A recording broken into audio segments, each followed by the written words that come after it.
Students, आज हम BEd second year का paper number 11 gender school and society लिंग विद्यालय तथा समाज जिसके अंदर स्टूडेंट आज हमारा लेक्चर नंबर है 10। लेक्चर नंबर 10 शुरू करने से पहले स्टूडेंट मैं आपको बता दूं कि लेक्चर नंबर 9 के अंदर हमने क्या किया।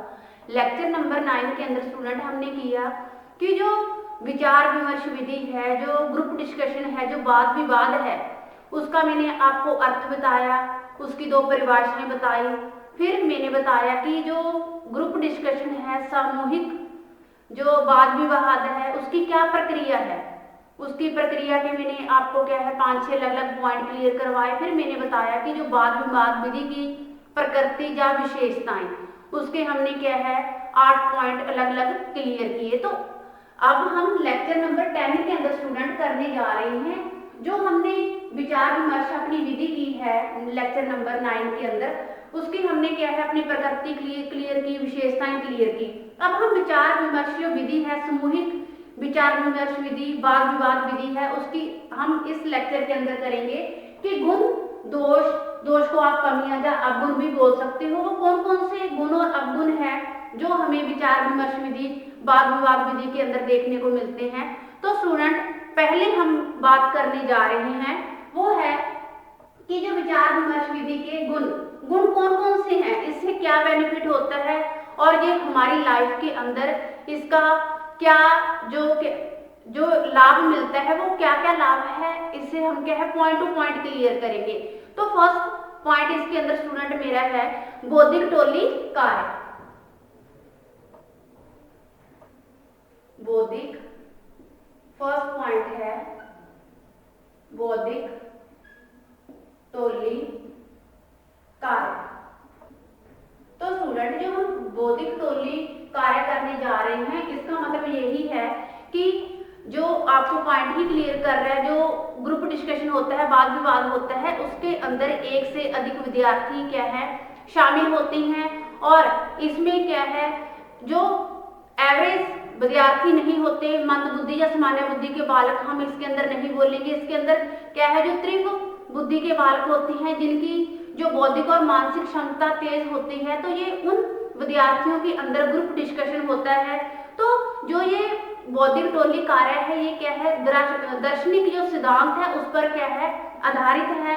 इसलिए क्या है आम व्यक्तियों की सोच से परे होता है और इसके अंदर जो तेज बुद्धि वाले विद्यार्थी हैं, तीव्र बुद्धि वाले विद्यार्थी हैं, वो इसके अंदर शामिल होते हैं और उनके विचारों का आदान प्रदान होता है, जो इन फ्यूचर हमारे लिए क्या है वो कल्याणकारी सिद्ध होता है। अगला पॉइंट है स्टूडेंट इसके अंदर अज्ञात की खोज। सेकंड पॉइंट है स्टूडेंट अज्ञात की खोज।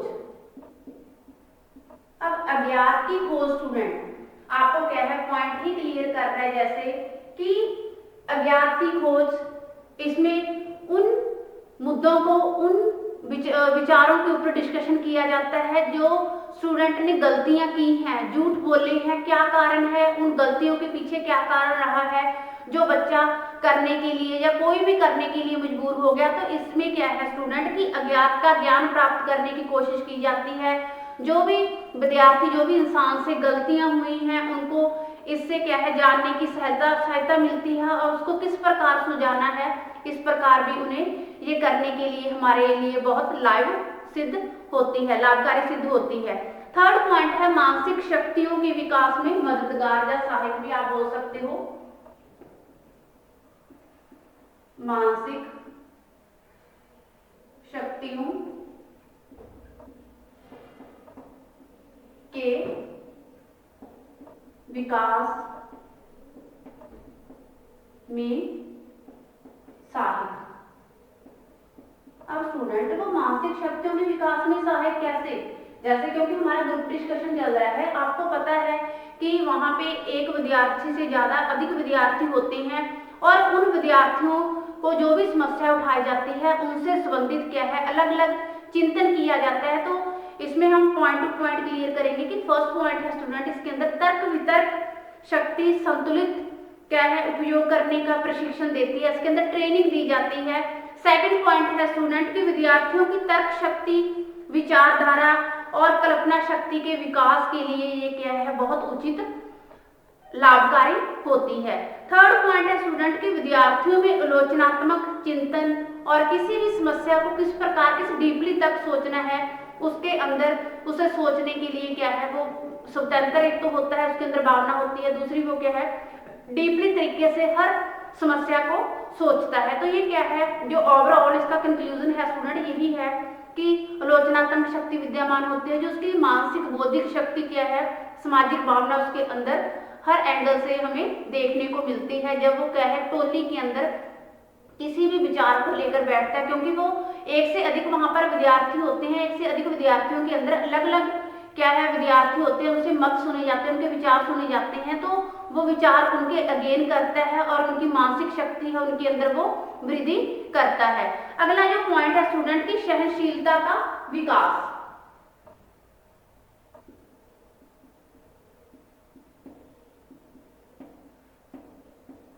सहनशीलता का विकास। अब सहनशीलता का विकास कैसे, अगर जो ग्रुप डिस्कशन हो रहा है, वाद विवाद हो रहा है, उसके अंदर अगर किसी व्यक्ति के ऊपर कोई कमेंट पास किया जा रहा है किसी भी बात को लेकर, या उसके अगेंस्ट कोई भी बात बोली गई है, तो हर आदमी के अंदर हर बात को सहने का एक क्या है, उसके अंदर ये चीज भी होनी चाहिए। तो सहन शक्ति, जो उसके विरुद्ध कोई भी विचार रखे गए हैं या उनके तर्कों कोई आलोचना की गई है, तो इसके अंदर स्टूडेंट सहन करने की क्षमता भी हर इंसान के अंदर बढ़ जाती है। अगला पॉइंट है बहुत से अच्छे गुणों या आदतों के विकास में सहायक।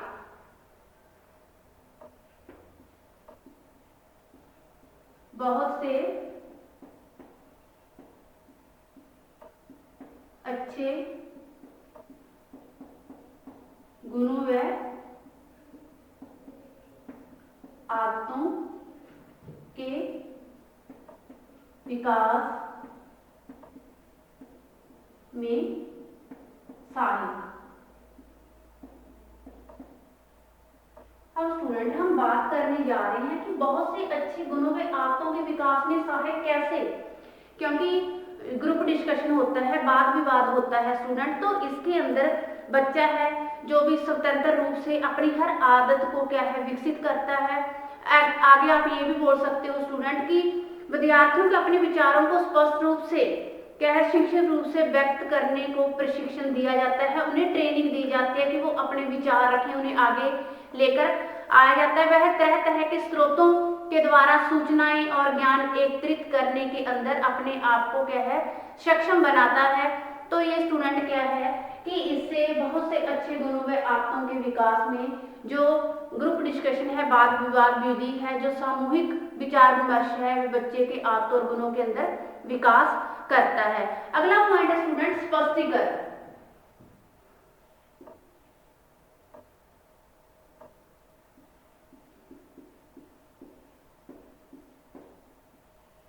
अब स्पष्टीकरण के ऊपर आप मान के चलिए स्टूडेंट, जो स्पष्टीकरण है उसके अंदर हर बात का क्या है स्पष्टीकरण होता है। हर चीज को सामूहिक वाद विवाद के द्वारा हर बात हर समस्या का स्पष्टीकरण करने के लिए यह विधि क्या है बहुत सहायक है। इसके अंदर सहमति और असहमति के लिए आधारों पर इसकी खोज की जाती है और पुराने विचारों को स्थान पर नए विचारों को भी क्या है स्थान दिया जाता है। इसके अंदर हर बात का स्पष्टीकरण होता है, हर बात के अंदर क्या है चाहे सहमति और असहमति जताकर उन जो बातें हैं जो समस्याएं हैं उनको क्या है खोजा जाता है और हर बच्चे के हर विद्यार्थी के विचारों को क्या है रखा जाता है। अगला पॉइंट है स्टूडेंट मनोवैज्ञानिक विधि।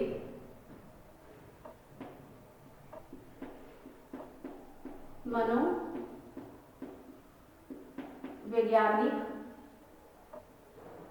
विधि।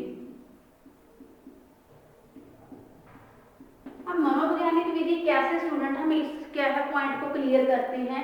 जो मनोवैज्ञानिक विधि है उसके अंदर स्टूडेंट क्या है जो विद्यार्थी है वो क्या है केंद्रित होता है, जो अध्यापक है इसके अंदर वो विषय या अध्यापक केंद्रित नहीं होता, इसके अंदर मेन जो केंद्रित होता है वो विद्यार्थी ही होता है, अध्यापक और विषय को केंद्रित इसके अंदर नहीं माना जाता। तो जो विद्यार्थी में रुचिपूर्ण ढंग इसमें अपने अपने विचारों का आदान प्रदान किया जाता है और एक दूसरे से वो क्या है बहुत अच्छे से सीख पाते हैं। अगला पॉइंट है स्टूडेंट की लचीली विधि।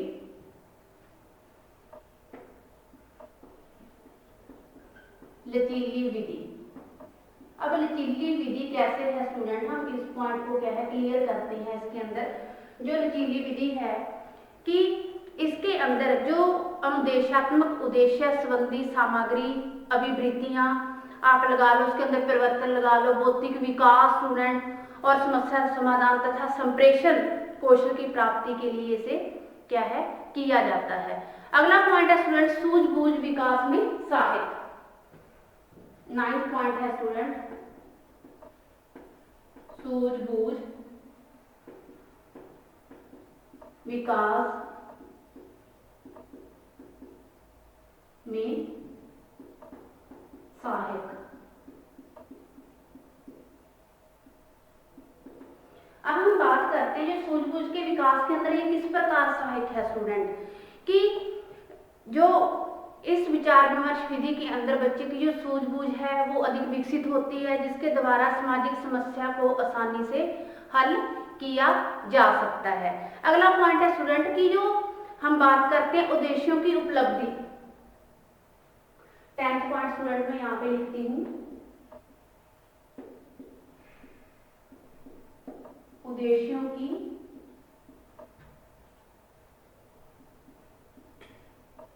उपलब्धि। अब हम बात करते हैं स्टूडेंट कि जो उद्देश्य हैं उसकी जो हमें हम किस प्रकार हम इसे क्या है अगेन कर सकते हैं, प्राप्त कर सकते हैं स्टूडेंट कि सामूहिक विचार विमर्श उच्च स्तर पे ज्ञानात्मक और भावनात्मक उद्देश्यों की प्राप्ति में मददगार सिद्ध होता है। तो ये स्टूडेंट हमारे हुए विचार विमर्श विधि के गुण। अब हम बात करने जा रहे हैं कि विचार विमर्श विधि के अवगुण कौन कौन से हैं, दोष कौन कौन से, इसके अंदर कमियां कौन कौन सी हैं, तो इसके ऊपर डिस्कशन करेंगे। विचार विमर्श विधि के दोष, आप इसे अवगुण भी लिख सकते हो और इसके अंदर आप इसे क्या है दोष भी बोल सकते हो स्टूडेंट। इसे भी हम क्या है पॉइंट टू पॉइंट ही डिस्कशन करेंगे। तो इसके अंदर जो मेरा फर्स्ट पॉइंट है वो है स्टूडेंट कि देश की वर्तमान परिस्थितियों में अनुपयुक्त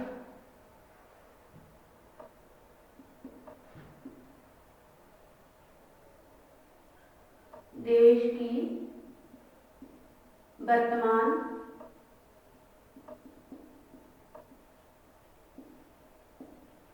परिस्थितियों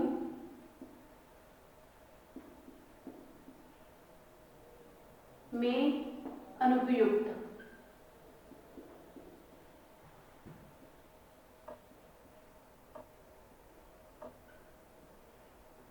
अब जो देश की वर्तमान परिस्थितियों में अनुपयुक्त कैसे है स्टूडेंट, हम इसको क्या है क्लियर करते हैं कि हमारे जो देश के अंदर ऐसी बहुत सी परिस्थितियां हुई हैं जिसके अंदर जो सामूहिक जो वाद विवाद है उनके लिए क्या है इसके अंदर दोष मिलते हैं हमें। वो कौन कौन से दोष हैं स्टूडेंट जो हम इसके ऊपर क्या है पॉइंट टू पॉइंट ही क्लियर करते हैं।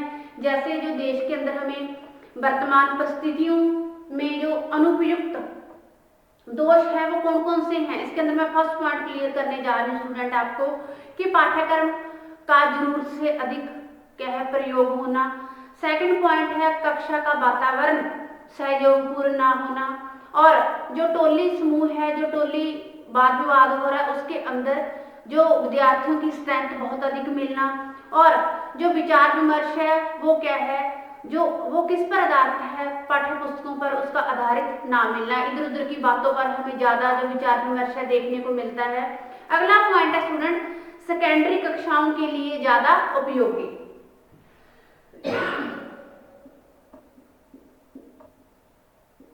सेकेंडरी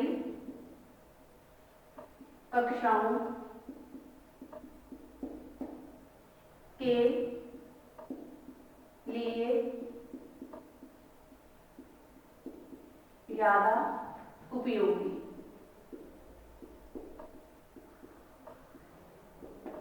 सेकेंडरी जो कक्षाएं हैं उनके लिए ये स्टूडेंट ज़्यादा क्या है उपयोगी होता है, क्योंकि जो सेकेंडरी कक्षाएं हैं उसके अंदर जो बच्चों का मानसिक विकास है, जो बौद्धिक विकास है वो अधिक डिवेल्प होता है। ये जो प्राथमिक विद्यार्थी हैं, जो मध्य लेवल के विद्यार्थी हैं, उनके लिए ये ज़्यादा उपयोगी नहीं है। तो हम उनके अंदर भी कई जगह पर क्या है हम वाद विवाद देखने को मिलता है, तो जो उनका मानसिक सतह है वो इतना लेवल इतना अच्छा नहीं होता। तो ये जो वाद विवाद है वो क्या है सेकेंडरी कक्षाओं के लिए ही ज़्यादा उपयोगी है। अगला पॉइंट है गुटबंदी। स्टूडेंट थर्ड पॉइंट है गुटबंदी।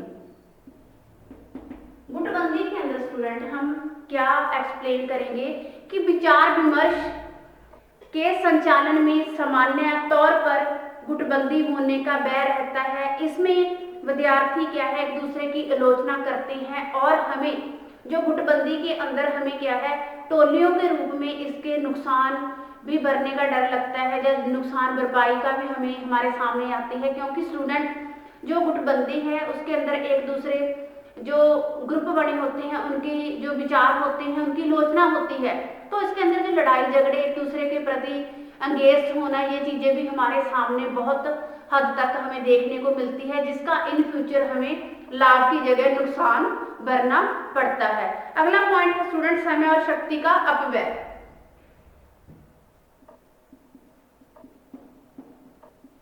समय और शक्ति का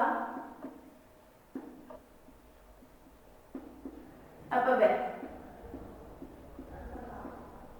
अब स्टूडेंट हम बात करते हैं कि समय एवं शक्ति का जो अपव्यय होता है वो कैसे होता है। मीन्स जो वेस्ट है कि waste time, waste of time भी आप बोल सकते हो, या वेस्ट ऑफ एनर्जी भी आप इसे बोल सकते हो। तो स्टूडेंट हम बात करते हैं कि जो विचार विमर्श विधि है इसके अंदर जो जनतांत्रिक विधि भी हम इसे बोल सकते हैं। तो इसमें मतों गुणों व दोषों के साथ क्या है चलना पड़ता है, और इसके अंदर हम मान के चलो कि जो मत हैं, जो दोष हैं, जो कमियां हमें इसके अंदर देखने को मिलती हैं। तो स्टूडेंट इसके अंदर अगर किसी बात का कंक्लूजन ही ना निकले, किसी बात को रखा ही ना जाए सामने, तो हमें जो हमारा टाइम कीमती होता है, हमारा समय कीमती होता है, तो उसकी हमें वेस्टेज, एनर्जी वेस्टेज भी हमें देखने को मिलती है। तो एंड में उसका कंक्लूजन कुछ भी नहीं निकलता। तो जो समय और शक्ति का इसके अंदर जो वेस्टेज है वो भी हमें ज्यादा देखने को मिलती है। अगला पॉइंट है स्टूडेंट की एकाधिकारीकरण।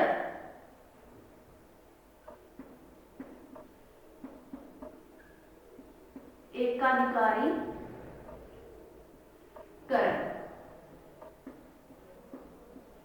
अब स्टूडेंट की जो एकाधिकारीकरण के अंदर हम क्या एक्सप्लेन करेंगे, देखिए कि विचार विमर्श में एकाधिकारी के पर्याप्त अवसर होते हैं।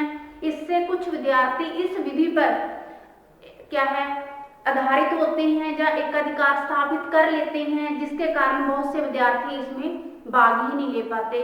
कि इसके अंदर जो क्या है कुछ विद्यार्थी ऐसे होते हैं जो परमानेंट अपनी क्या है जगह फिक्स कर लेते हैं, और दूसरे जो विद्यार्थी हैं उन्हें आगे आने का मौका ही नहीं मिलता। ये सत्य है कि इसके अंदर जो एवरेज या मंद बुद्धि के बालक हैं उनके लिए कोई जगह नहीं होती, उनके लिए उन विद्यार्थियों की जगह होती है जो क्या है अधिक इंटेलिजेंट बालक हैं। तो इस प्रकार स्टूडेंट कुछ बालक ऐसे होते हैं जो अपना एक अधिकार इसके अंदर जमा लेते हैं और दूसरे विद्यार्थियों को इसके अंदर आने का मौका ही नहीं मिलता। अगला पॉइंट है स्टूडेंट कुशल अध्यापकों की कमी।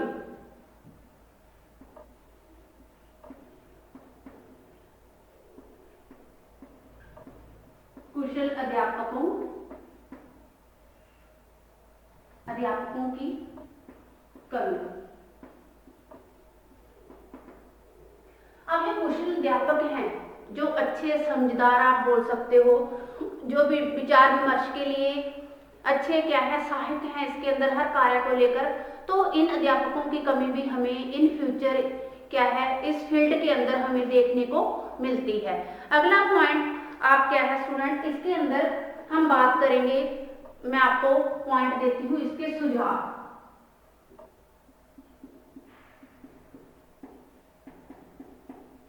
सुझाव जो विचार विमर्श विधि के सुझाव हैं स्टूडेंट, सुझाव मैं बताती हूँ वो कौन कौन से सुझाव इसके अंदर आने चाहिए। जैसे सबके लिए अवसर,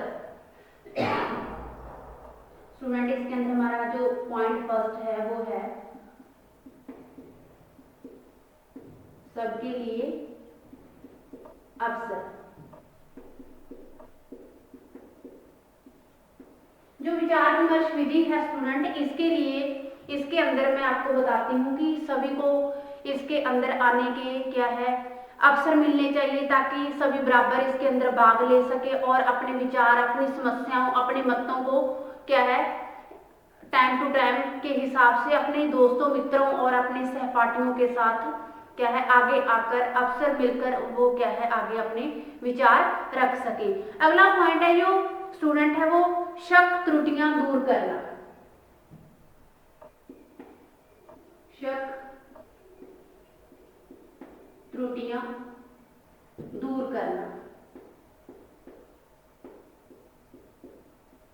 अब हम बात करते हैं जो इसके अंदर शक होता है, किसी भी विचार जो मत हैं उनके मतों को लेकर जो त्रुटियां होती हैं स्टूडेंट, तो उन्हें भी क्या है हमें दूर करने के हर संभव प्रयत्न करने चाहिए। अगला पॉइंट है स्टूडेंट महत्व का ज्ञान।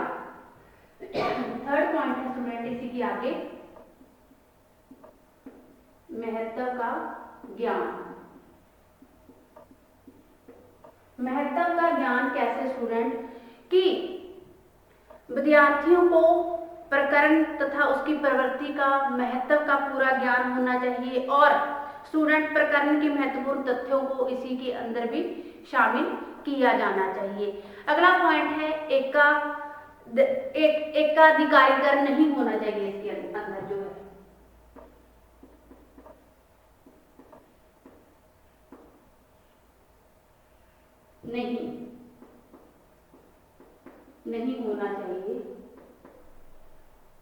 नहीं होना चाहिए। जो स्टूडेंट इसके अंदर जो विद्यार्थी एक ही अपनी जो फिक्स अप जगह बनाकर बैठ जाते हैं, तो वो क्या है इसके अंदर वो चीजें नहीं होनी चाहिए। सभी की भावनाओं की कदर करनी चाहिए और जो सभी के विचार हैं, सभी के जो भी भावनाएं हैं उन्हें आगे लेकर आने का और उन्हें हर संभव प्रयत्न करना चाहिए। उन्हें क्या है स्टूडेंट आगे एकाधिकारीकरण जो है कि इसके अंदर एक ही जगह, एक ही बच्चे की जगह नहीं होनी चाहिए। सभी की भावनाओं की कदर करते हुए उन्हें हर संभव प्रयास करने चाहिए उन्हें आगे लेकर आने के। इससे संबंधित आप स्टूडेंट इसके अंदर जो अगला पॉइंट ऐड कर सकते हो सारांश एवं मूल्यांकन। इसी के अंदर अगला पॉइंट है स्टूडेंट सारांश एवं मूल्यांकन। सारांश एवं मूल्यांकन कैसे स्टूडेंट कि कि निष्कर्ष इस प्रकार से बनाएं कि सभी के तथ्य उसके अंदर शामिल हों, किसी की भावनाओं को ठेस ना पहुंचे और जो निष्कर्ष और सारांश निकाला जा रहा है उसके अंदर जो समस्या की प्रॉब्लम सामने निकल कर आ रही है वो ऐसी हो जिससे कि इसके अंदर सारे सेटिस्फाई हों। तो स्टूडेंट आज हमने किए जो अपने विचार विमर्श के गुण, दोष, कमियां या अवगुण और इसके अंदर मैंने आपको सुझाव के भी 4-5 पॉइंट बताए। इसके अंदर विचार विमर्श विधि के हमने गुण किए स्टूडेंट। गुण किए इसके अंदर हमारे आता है कि बौद्धिक टोली का कार्य, अज्ञात की खोज, मानसिक शक्तियों के विकास के अंदर सहायक, सहनशीलता का विकास, बहुत से अच्छी आदतों का विकास होता है। इसके अंदर स्पष्टीकरण, मनोवैज्ञानिक विधि है, ये लचीली विधि है, सूझबूझ विकास में सहायक है स्टूडेंट। फिर आते हैं कि उद्देश्यों की प्राप्ति के अंदर भी ये सहायक है। फिर हमने किए जो विचार विमर्श विधि के दोष कौन कौन से हैं, उसके अंदर मैंने बताया कि देश की वर्तमान परिस्थितियों में ये अनुपयुक्त है, सेकेंडरी कक्षाओं के लिए ज्यादा उपयोगी है, गुटबंदी है इसके अंदर हमें देखने को मिलती है, समय एवं शक्ति का हमें क्या है वेस्टेज हमें मिलती है, जिसके अंदर हमारा टाइम और जो एनर्जी है वो वेस्ट होती है, एकाधिकारीकरण और कुशल अध्यापकों की कमी। इसके अंदर जो सुझाव दिए गए हैं, सुझाव कौन कौन से हैं, जैसे सबके लिए अवसर होने चाहिए, शक त्रुटियों को दूर किया जाना चाहिए और महत्व का ज्ञान। आप इसके अंदर संकोच रखने वाले विद्यार्थियों को क्या है उनको भी प्रशिक्षण देना चाहिए, उनका सारांश और इवैल्यूएशन कैसे निकालना चाहिए, इन सभी को क्या है सभी विद्यार्थियों को सामने रखकर ही उनका जो कंक्लूजन है वो निकालना चाहिए, ताकि जो इस जो कंक्लूजन, जो सारांश निकाला है उससे सारे ही सेटिस्फाई हो, किसी के विचार, किसी की भावनाओं को कोई ठेस ना पहुंचे। तो ये स्टूडेंट हमारा टॉपिक हुआ clear. Thanks student, have a nice.